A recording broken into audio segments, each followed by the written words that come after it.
कारंजात भटक्या कुत्र्यांची दहशत, सायकल खेळणाऱ्या 8 वर्षीय चिमुकल्यावर हल्ला। प्रत्येक प्रभागात कुत्रे पकडणारे कर्मचारी तैनात, तरीही हल्ले थांबेनात, नागरिकांच्या सुरक्षिततेचा प्रश्न ऐरणीवर। वाशिम जिल्हा प्रतिनिधी नदीम खान प्रिन्स। कारंजा लाड शहरात भटक्या कुत्र्यांचा उपद्रव दिवसेंदिवस वाढत असून कलंदरिया नगर, प्रभाग क्रमांक 15 येथे सायकल खेळत असलेल्या 8 वर्षीय खिजर खान शफीक खान याच्यावर भटक्या कुत्र्यांनी हल्ला केल्याची घटना समोर आली आहे। या घटनेमुळे परिसरातील नागरिकांमध्ये भीतीचे वातावरण निर्माण झाले आहे। मिळालेल्या माहितीनुसार खिजर खान हा परिसरात सायकल खेळत असताना भटक्या कुत्र्यांनी त्याच्यावर हल्ला केला। लहान मुलावर अशा प्रकारे हल्ला झाल्याने पालकांमध्येही चिंतेचे वातावरण निर्माण झाले आहे।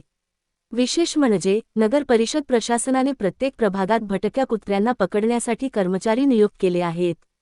मात्र नागरिकांचा आरोप आहे की जे कुत्रे नागरिकांना किंवा लहान मुलांना चावण्याचा धोका निर्माण करतात, अशा आक्रमक कुत्र्यांना पकडण्याऐवजी इतर कुत्र्यांना पकडले जात आहे। हल्लेखोर व आक्रमक कुत्र्यांना पकडण्यासाठी कर्मचारी जात असताना त्यांच्यापासूनच कुत्रे पळून जात असल्याचेही नागरिकांचे म्हणणे आहे। त्यामुळे नेमके धोकादायक कुत्रे पकडले जात आहेत का, असा सवाल नागरिकांकडून उपस्थित केला जात आहे। या उपाययोजनांनंतरही शहरातील भटक्या कुत्र्यांची संख्या आणि नागरिकांना होणारा त्रास कमी होताना दिसत नाही। त्यामुळे केवळ कर्मचारी नियुक्त करून प्रश्न सुटणार आहे का, असा सवाल नागरिकांकडून उपस्थित केला जात आहे। शहरातील अनेक भागांमध्ये कुत्र्यांचे टोळके रस्त्यावर फिरताना दिसत असून लहान मुले आणि ज्येष्ठ नागरिकांना जीव मुठीत धरून ये-जा करावी लागत आहे।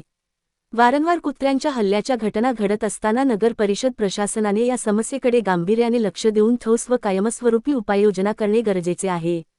कुत्रे पकडण्यासाठी नियुक्त केलेल्या कर्मचाऱ्यांच्या कामाचा नियमित आढावा घ्यावा, विशेषतः नागरिकांवर हल्ला करणाऱ्या व आक्रमक कुत्र्यांना प्राधान्याने पकडावे, पकडलेल्या कुत्र्यांबाबत नियमानुसार योग्य कार्यवाही करावी आणि नागरिकांच्या सुरक्षिततेला प्राधान्य द्यावे, अशी मागणी नागरिकांकडून होत आहे। महाभारत न्यूज कारंजा लाड मुख्य संपादक रिजवान खान, उपसंपादक नदीम खान।